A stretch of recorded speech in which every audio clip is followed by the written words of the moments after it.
चाहता तो नहीं था मैं तुम्हारा जो नया पाखंडी बाबा जी है जिसका नाम धीरेंद्र शास्त्री है इसकी पोल खोलना, लेकिन आज की जो वीडियो इसको विस्तार के साथ देखना।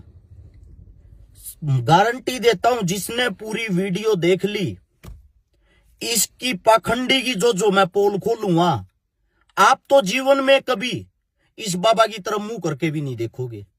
सबसे पहले तो जो ये आपके धीरेंद्र शास्त्री जिनको बागेश्वर धाम के नाम से भी जाना जाता है, इनका पूरा नाम है धीरेंद्र कृष्ण गर्ग, जिनका जन्म 4 जुलाई 1996 को एमपी के छतरपुर जिले के गड़ा गांव में हुआ। इनके दादा थे भगवान दास गर्ग, इनके पिता थे राम कृपाल गर्ग। इनके जो दादा हैं उसी ने इसकी नींव रखी थी। ये जो धाम है जिस धाम पे तुम जाते हो। अब बात क्या है, ये जो तुम्हारा बाबा जी है, मैं तो इसको छोटा भाई कहूंगा, ये जो गर्ग साहब है हमारा छोटा भाई धीरेंद्र, जिसकी उम्र में 27 या 28 साल है, इसने इतना पाखंडवाद कैसे खिंडा दिया। एक एक वीडियो में सबूत के साथ उसकी पोल खोलता जाऊंगा। इस वीडियो को पूरी देखना है। पूरी देखने के साथ साथ इस वीडियो को जितने भी यूट्यूब फेसबुक जो हमारे चाहने वाले साथी हैं सभी जगह इसको चलाएं, इसको शेयर करें, ताकि ऐसे पाखंडी आगे से पैदा ना हो, इस हिंदुस्तान की ऐसी की तैसी ना करे। इस पाखंडवाद के कारण हम इतने पीछे हैं। अब बात करता हूं मैं सबसे पहले जो हमारे बाबा जी है, शुरू में ये अपने आसपास के गांव गुआंढ में भिक्षा मांगता था, क्योंकि वो पुश्तैनी काम है। इनके दादाजी जो थे वो एक मंदिर को चलाते थे, फिर पिता ने संभाल लिया, फिर इन्होंने संभाल लिया। ये तेज खोपड़ी का आदमी था, चालू आदमी जो होता है, शक्ल का सुंदर भोला भाड़ा। इसने सीखा है कि दादा ने अच्छे मेहनत लगन से सेवा करी, दादा को मिला क्या, पिता को मिला क्या। एक मंदिर की सेवा करके शायद कुछ नहीं मिलता। अगर किसी को कुछ मिल सकता तो वो मिल सकता लोगों में पाखंडवाद घुसाने से। अब इन्होंने बचपन से ही पर्ची बनानी शुरू कर दी। बचपन से ये भगवान बन गया, जिनकी डायरेक्ट भगवानों से फोन पे बात होने लगी। अब सबसे पहली चीज तो अच्छे से जान लीजिए, आप सभी को बता देता हूं, इसका एक छोटा भाई भी है जिसका नाम है सालिर ग्राम गर्ग, उसको सौरव कहते हैं, सौरव भैया। इसकी एक बहन भी है। अब बहन को तो छोड़ दीजिए, दोनों भाइयों की बात करते हैं। इसका जो भाई है ये सौरव भैया हमारा, ये भी लाल बाणा लाल चोला पहन के अपने भाई के साथ इसको संभालता है। किसको? धाम को। अब सबूत के साथ आप नीचे सब कुछ देखते जाना। जो ये सौरव जी है, इनको एक बराबर में SC/ST समाज के अंदर, दलित समाज के अंदर एक गरीब बेटी की शादी थी। उस शादी के अंदर जाके मारपीट की, तोड़फोड़ की और तमंचा निकाला। नशा करते हुए तमंचा निकाल के तमंचा घुमाया, जिसके तहत मुकदमा दर्ज हुआ, जिसमें SC/ST एक्ट लगा। बात है 11 फरवरी की। और जो धारा लगी उसके अंदर, वे धारा लगी 294, 323, 506, 427। इसके तहत बमीठा थाना पुलिस के पास मामला दर्ज हो गया। अब मामला दर्ज हो गया तो बागेश्वर बाबा जी की डायरेक्ट जब भगवानों से ही बातें हैं तो अपने भैया को ऐसे की ऐसे छुड़ा लाए। अगर कोई गरीब आदमी होता तो शायद 3 महीने से पहले जमानत का कोई प्रावधान नहीं था। अब इससे आगे आते हैं इन दोनों भाइयों को ही, जो हिंदू राष्ट्र बनाने की बात करते हैं, दलितों से बड़ी शिकायत रहती है। वीडियो के अंदर आप देख सकते हैं, छूना नहीं है, मैं अछूत आदमी हूं। एक दलित पैर छूता तो बाबा जी कहते हैं दूर रहो हमारे से, हमारे पैरों को हाथ मत लगाओ वरना हम अछूत हो जाएंगे।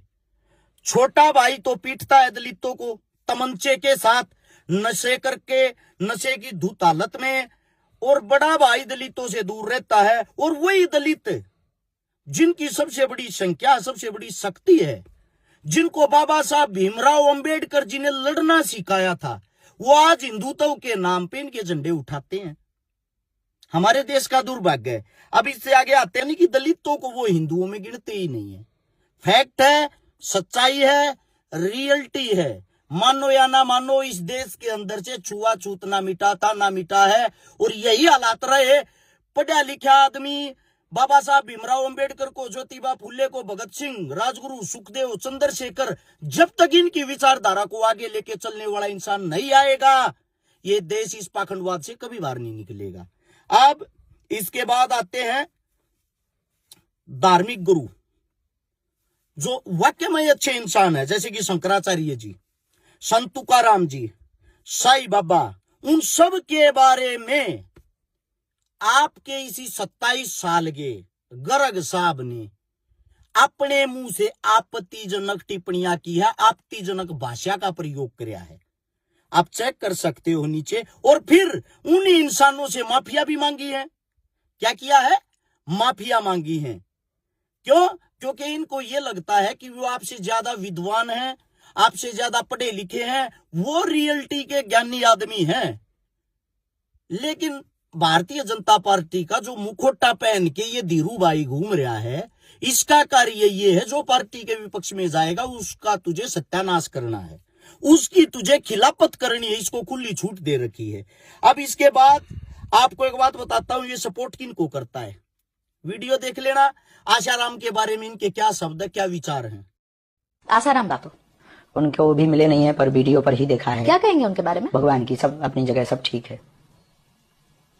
आपको पता है कितने गंभीर आरोप है उनके ऊपर? बिल्कुल आरोप है। तो कुछ कहना नहीं चाहेंगे? क्या कहेंगे, सब अपनी जगह, सब लोग अपनी जगह ठीक होते हैं। इन्होंने बोला अच्छे इंसान है, बड़े अच्छे इंसान है। प्रेस रिपोर्टर कहती है कि इन पे बलात्कार जैसे संगीन अपराध साबित हो चुके हैं, कोर्ट सजा सुना चुका है, फिर भी आप इनको अच्छा इंसान मानते हो। राम रहीम, जिस पे अपराध साबित हो चुके हैं, बलात्कार के, मर्डर के, ऐसे इंसानों को ये अच्छा इंसान मानता है। साथ में राम रहीम को जमानत दे, वो पैरोल दे देती है बार बार सरकार। आशाराम जिनको जमानत मिल गई, ऊपर से सजा होने के बाद भी, इसका रीजन क्या है? इसका रीजन और इसके फैक्ट पर बाद में बात करेंगे। अब बलात्कारी को सपोर्ट कौन कर सकता है? बलात्कारी को सपोर्ट करेगा वही विचारधारा रखने वाला इंसान। अब आप कहोगे ये क्या बात बोल दी?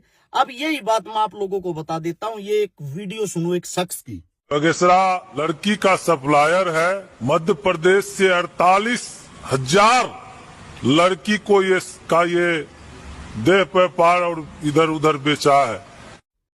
अखबार में आई हुई खबर देखो, इसमें लिखा हुआ 48,000 लड़कियां गायब हो चुकी हैं, जिनका कोई अता पता नहीं। इसी बागेश्वर धाम के आसपास की, गांव की, गौहांड की, शहर की लड़कियां।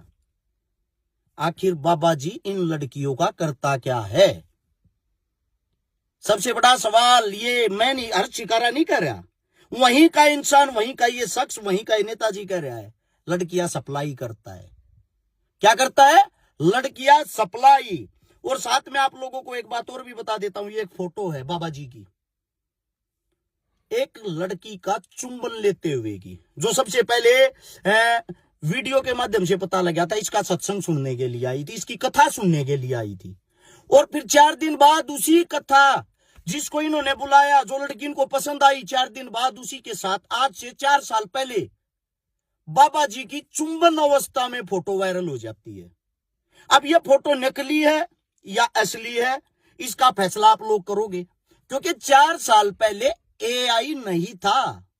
एआई अभी आया है 1 साल से, तो आप इस फोटो को एआई नहीं बोल सकते।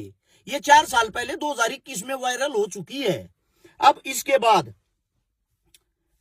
अगली बात जो आती है, बाबा जी पर्चा कैसे बनाते हैं? 2 नंबर पंडाल में एक पीली साड़ी पहने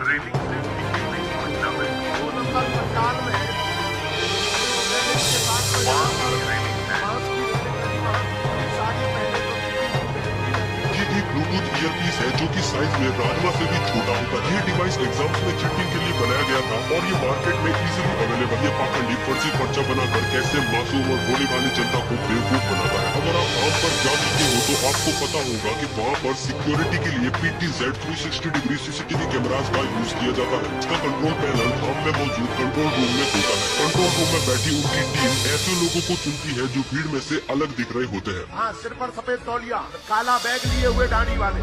लेकिन अब मेन क्वेश्चन ये है कि ये इन्फॉर्मेशन धीरेन्द्र शास्त्री तक कैसे पहुंचाई जाती है। तो काम होता है GSM मॉड्यूल और ब्लूटूथ डिवाइस की मदद से। ये एक ब्लूटूथ ईयरपीस है जो कि साइज में राजमा से भी छोटा होता है। ये डिवाइस एग्जाम्स में चीटिंग के लिए बनाया गया था और ये मार्केट में इजीली अवेलेबल है। ये 2-वे कम्युनिकेशन को सपोर्ट करता है, लेकिन इस केस में ये सिर्फ धीरेन्द्र शास्त्री तक इन्फॉर्मेशन पहुँचाने का काम करता है। और कभी कभी ये डिजिटल स्क्रीन का भी यूज कर लेते हैं, जिसका कंट्रोल एजेंट के हाथ में होता है। जब भी धीरेन्द्र शास्त्री को एजेंट से कॉन्टेक्ट करना होता है तो वो कुछ कोड वर्ड का यूज करते हैं।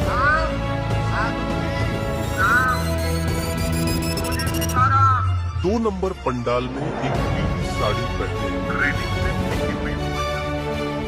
बड़े पर्चे बनाते हैं, दुनिया के पर्चे बनाते हैं, पर्चों पर ही हर चीज बता देते हैं। एक तो बाबा जी की पूरी टीम ऑपरेट करती है, हर जगह कैमरे लगे हुए हैं। एक छोटी ही लीड बनाई थी, जो पेपर होते हैं, टेस्ट होते हैं, उनमें चीटिंग करने के लिए वो लीड कान के अंदर डल जाती थी, जिससे वो लीड दिखाई नहीं देती है। बाबा जी उसको लीड को कान में डाल के ब्लूटूथ ऑन रखते हैं। जब उनकी टीम ऑपरेट करती है, वो ऊपर से इशारा देती है। जो बाएं पंडाल में 2 नंबर पे बैठी हुई पीले सूट वाली औरत है, कृपया करके वो आगे आ जाए। उस चीज को बाबा जी फॉलो करते हैं। इस वीडियो के माध्यम से पूरा हकीकत, पूरा सच आप लोग देख सकते हो। अब इससे अगली बात आती है, बाबा जी ने एक यूपी की औरत थी जिसका रात के 10 बजे पर्चा बनाया, जो दीक्षा लेने के लिए गई थी। रात को 10 बजे पर्चा बनाया, बड़ी बड़ी बातें की, ये कर देना, वो कर देना, आपके घर में लक्ष्मी होगी, फलाना होगा, धकड़ा होगा।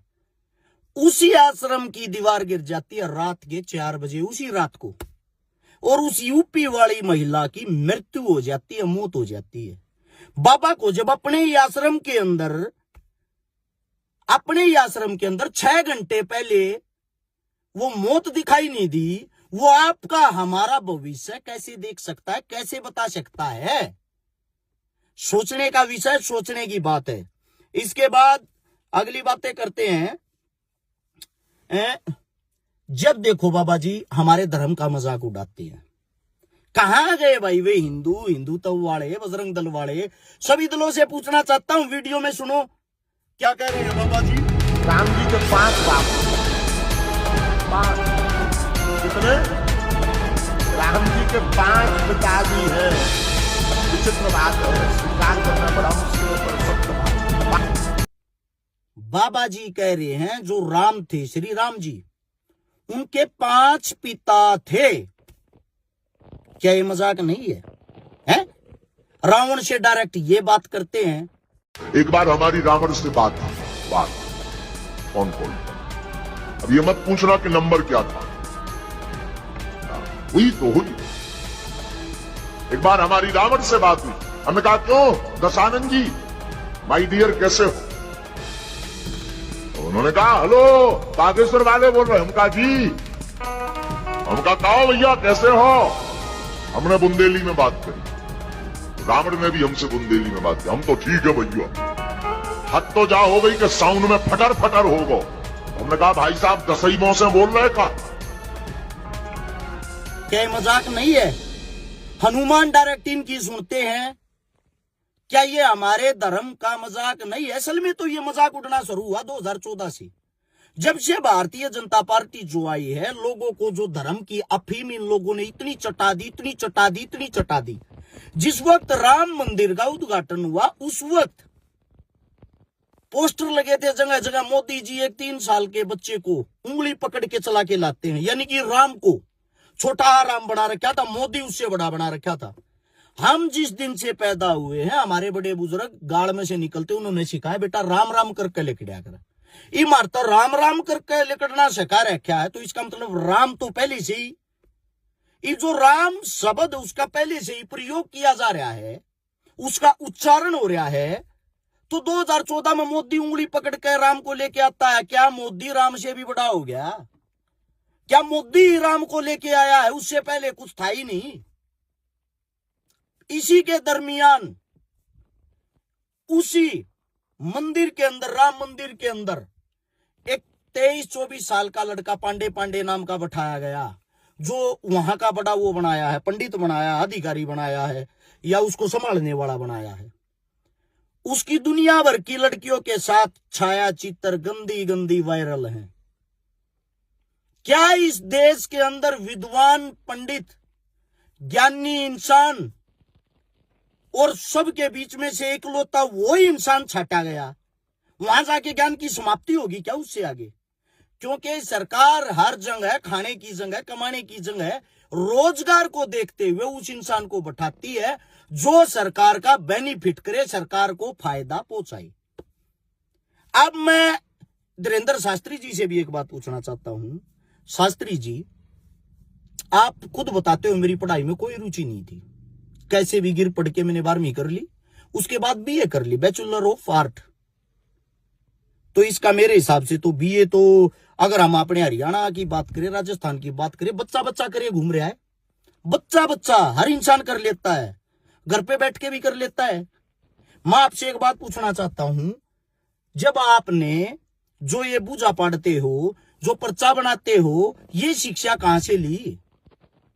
आप काशी से पढ़ के आए, आपने कोई धर्म पढ़ा, आपने कोई ग्रंथ पढ़ा, आपने ग्रंथ पढ़ा, गीता पढ़ी, रामायण पढ़ी, क्या पढ़ा है आपने?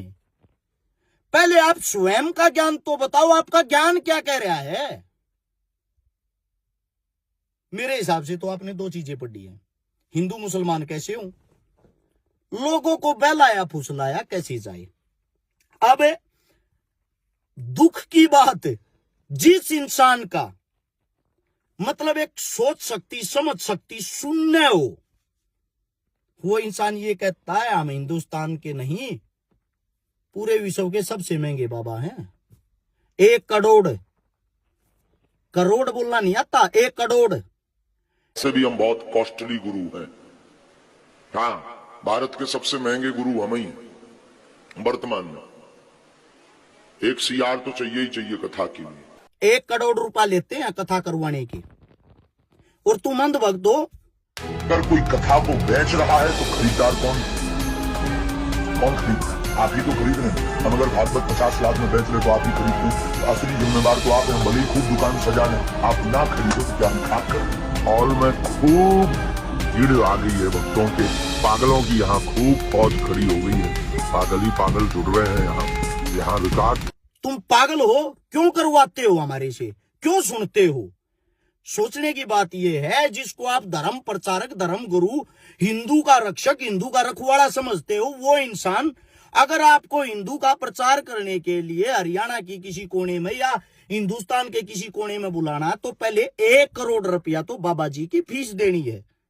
उसके बाद कम से कम 10 उनके भक्तों के लिए और उसकी टीम के लिए वैनिटी वैन होनी चाहिए।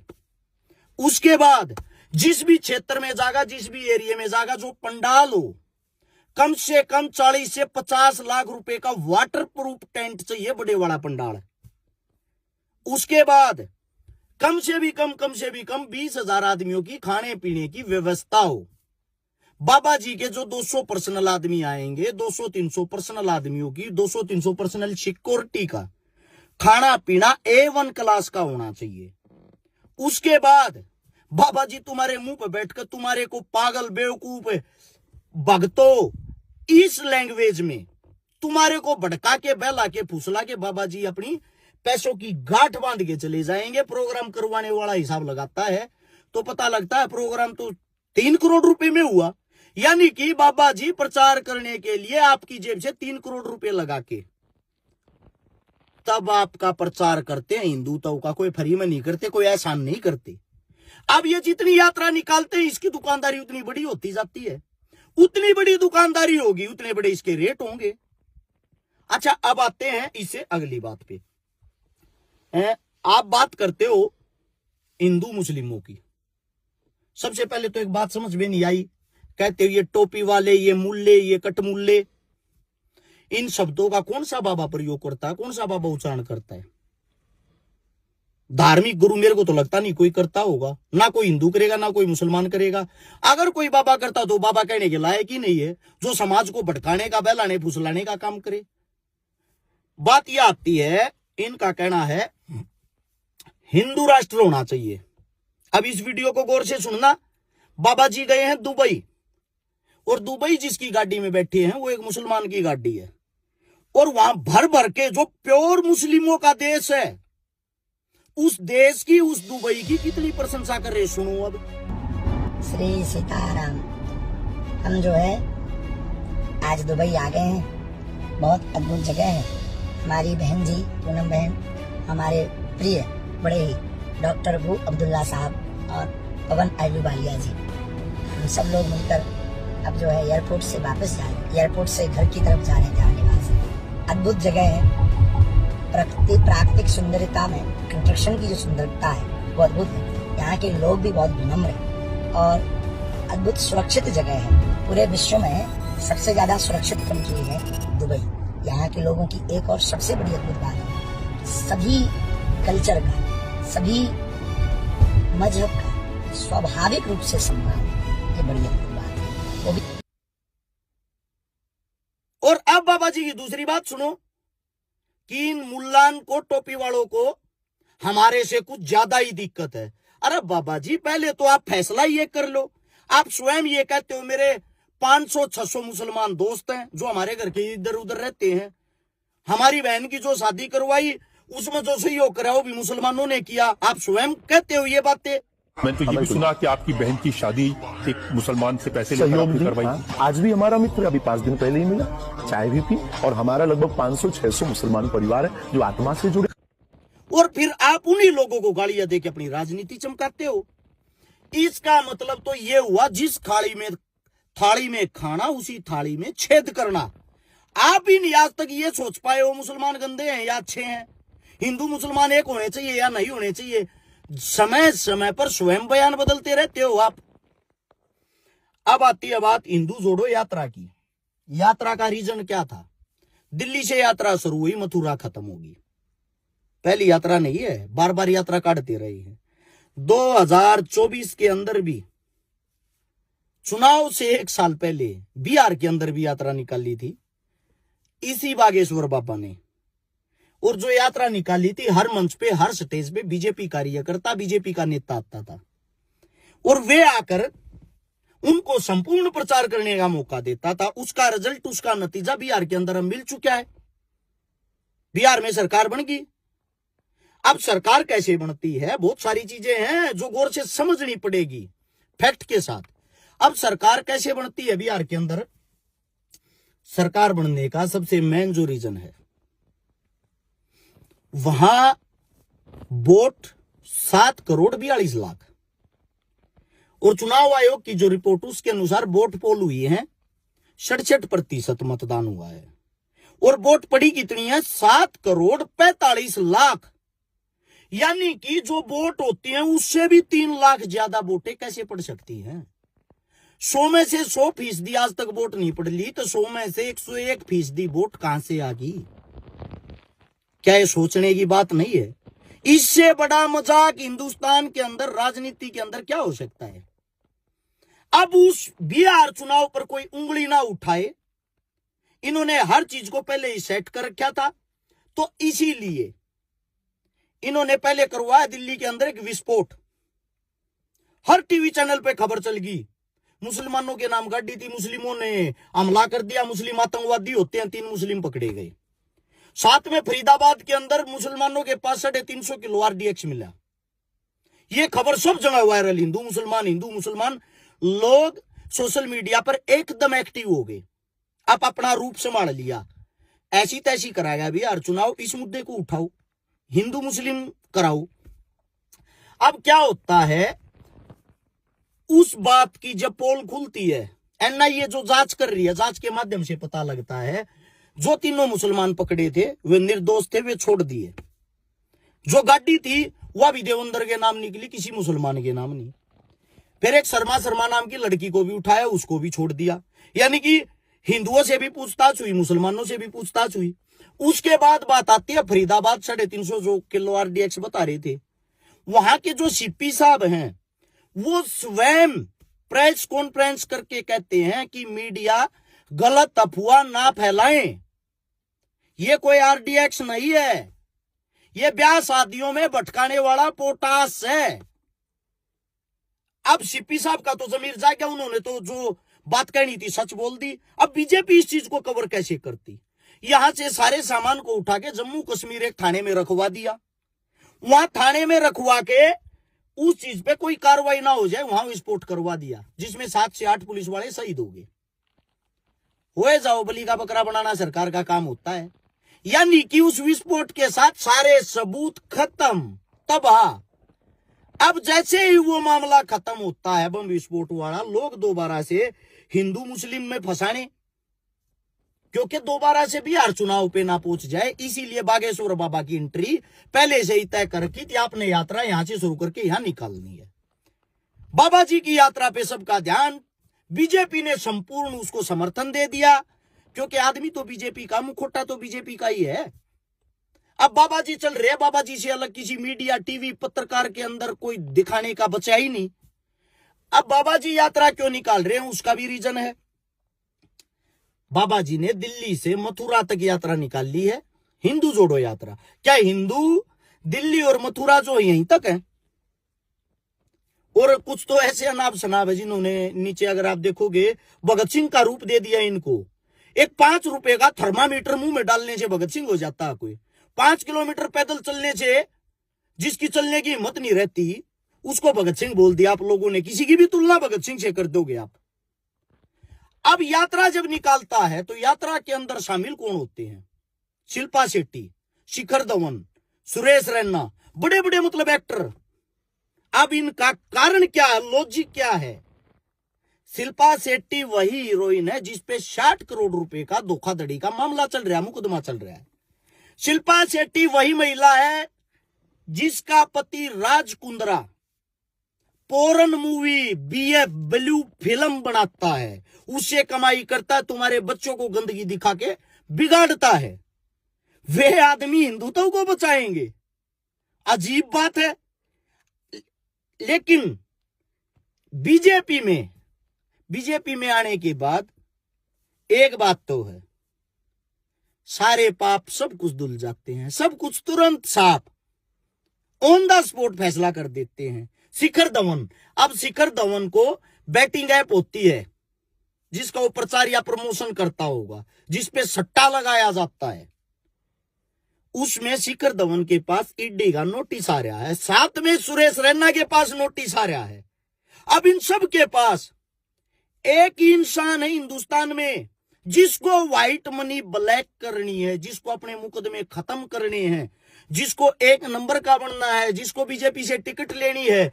वो जो हमारे ये जपनाम बाबा जी हैं बागेश्वर धाम वाले, इनके पास चले जाओ, तुरंत सब कुछ साफ। क्योंकि बाबा जी के बारे में स्वयं नरेंद्र मोदी जी ने ये कहा है कि बाबा जी तो मेरा छोटा भाई है। आप उसको भगवान मान रहे हो, प्रधानमंत्री ये कह रहे हैं मेरा छोटा भाई है।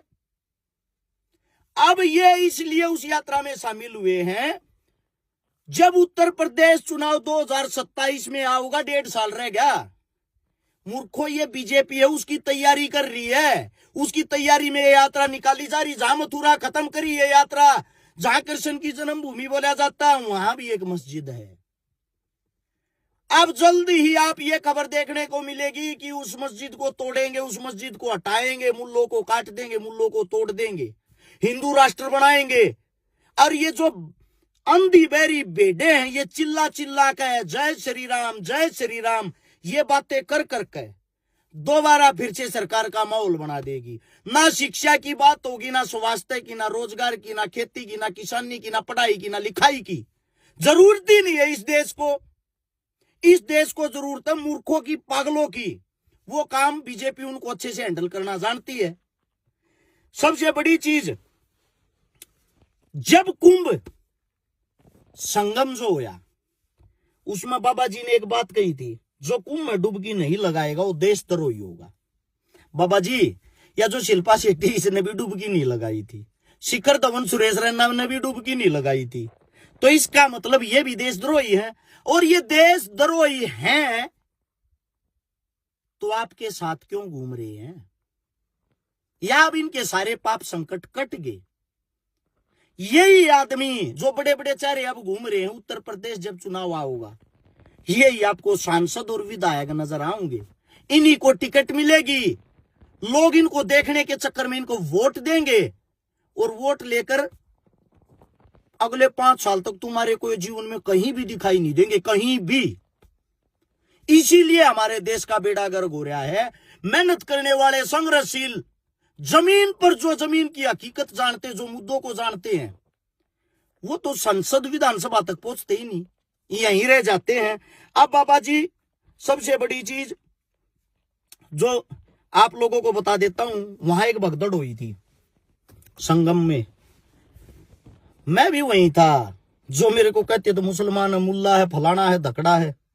मुझे दुख ये आता मेरे हिंदुत्व का मजाक बनाया जाता है। मुझे दुख ये आता हमारे हिंदुत्व को बेचा जा रहा है, बिजनेस बनाया जा रहा है।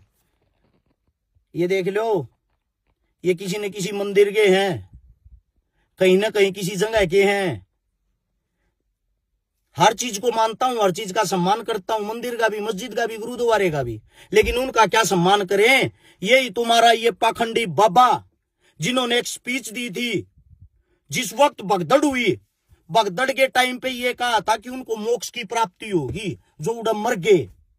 बाबा जी, आपने भी मोक्ष की प्राप्ति की क्यों ना कही उड़े जाकर? इससे अच्छा क्या मौका हो सकता है? और उस भगदड़ में 11 घंटे तक तो ये भी मानने को तैयार नहीं थे यूपी के सीएम योगीनाथ जी कोई मौत हुई है। और मैं मौके पे था, नीचे वीडियो देख सकते हो। उसी भगदड़ के बीच में उसी टाइम लगभग 70-80 एम्बुलेंस आई थी, और मैंने वीडियो के माध्यम से उसी टाइम बताया था 90 लोग कम से कम मारे गए हैं, लेकिन मीडिया नहीं दिखाएगी। उनका आंकड़ा बाद में 100+ चला गया था, 100 से भी ज्यादा आदमी मारे गए थे उस भगदड़ में। मेरा इतना ही कहना है, अगर अब भी तुम लोग पाखंडवाद को नहीं समझोगे, आप लोगों के गांव के अंदर मंदिर हैं, उनको पूजो, खेड़े हैं, उनको पूजो, तुम्हारे पितर हैं, उनको पूजो, तुम्हारे माता पिता दादा दादी हैं, उनको पूजो। उनसे बड़ा भगवान इस धरती पे कोई भी नहीं है। तुम किन किन को भगवान बना रहे हो? ऐसे ऐसे पाखंडियों को, ढोंगियों को, जिनके पास ना शिक्षा है, ना कोई नॉलेज है, ना कोई गतिविधि है। ये सिर्फ और सिर्फ एक पार्टी का प्रचार कर रहे हैं। और कुछ मूर्ख आदमी जो कह रहे हैं मैं कांग्रेसी हूं, मेरे को बोलते हैं मैं मुस्लिम हूं, मैं राजनीति के लिए सब कुछ कर रहा हूं। आप लोग अपना डाउट क्लियर कर लेना। ना तो मैंने कोई पार्टी ज्वाइन कर रखी है, ना ही संपूर्ण कांग्रेस के अंदर किसी भी नेता मंत्री के साथ मेरा फोटो नहीं मिलेगा। सिर्फ 1-2 फोटो मिल सकता है। चुनाव से पहले मुख्यमंत्री भूपेंद्र हुड्डा ने मेरे को बुलाया था, वो फोटो 1-2 प्रोग्राम में दीपेंद्र हुड्डा स्टेज पे मिल गया था। हो सकता है स्टेज पर कट्ठा का फोटो, उससे अलग किसी भी नेता के साथ मेरा कोई फोटो नहीं पाऊंगा। किसी भी नेता के साथ पानी मारने का काम अपने खून में ही नहीं है। और जो धमकियां देते हैं उनको एक बात कहता हूं, दबन दबान का काम भाई हमारी कौम में नहीं है। जब हमारी कौम में नहीं है तो हमारे भीतर क्यों कर हो जाएगा? वतन परस्त इंसान है हम, वतन परस्त। तुम्हारे की तरह गुलामी की जंजीरें नहीं पैर रखी। मुझे भी पता है जय श्री राम के नारे लगाने से मेरे फॉलोवर लाखों में करोड़ों में हो जाएंगे। नहीं चाहते भाई। झूठा प्रचार करने से मेरे फॉलोवर करोड़ों में हो जाएंगे, नहीं चाहते। तुम्हारी पार्टी का झंडा उठाने से भारतीय जनता पार्टी का चंद मिनटों में मेरे काम हो जाएंगे, नहीं चाहती ऐसी पार्टी ऐसे काम। भूखे मर लेंगे, भूखे का कमा लेंगे। जो हकीकत है, जो सच्चाई है वह कहांगे। बीजेपी आज जाती, काल चली जाओ, कांग्रेस आओगी, सवाल जवाब उससे भी करेंगे। और दुश्मनों को एक बात कहना चाहता हूं, खैर मनाओ। विधानसभा लोकसभा में मैं गया नहीं। एक इतनी ताकत मिल जाती ना विधानसभा लोकसभा में जाने की, रोड़ा पर नचा देता है ऐसे ऐसे पाखंडिया ने। जीवन बड़ा लंबा है, एक बारी झटका दिखाऊंगे, ऐसी बात नहीं है। और जो ये मूर्ख इंसान घर में बैठ कर कुछ भोंकते हैं, संभल जा, देख लेंगे, फलाना कर लेंगे, बात सुनो रे ओए कीड़े मकोड़ो। अपनी जिंदगी के हर एक दिन को आखिरी दिन समझ के जीता हूं। काल मरता, आज मर जा, कोई गम नहीं। फकर महसूस करूंगा मैं और मेरे घर के। जब तक जिया, शांत जिया, गलत चीजों के खिलाफ आवाज उठाई। ये संदेश था। अब भी अगर अंधभक्तों की आंख नहीं खुलेगी तो इस जिंदगी में कदे नहीं खुल सकती। और सभी साथियों को इतना कहना चाहूंगा, इस वीडियो को संपूर्ण हिंदुस्तान के अंदर शेयर कर देना। जितने भैया के यूट्यूब चैनल हो, फेसबुक हो, कोई कहीं भी चलाओ ना, तो मैं किसी के पास ट्राई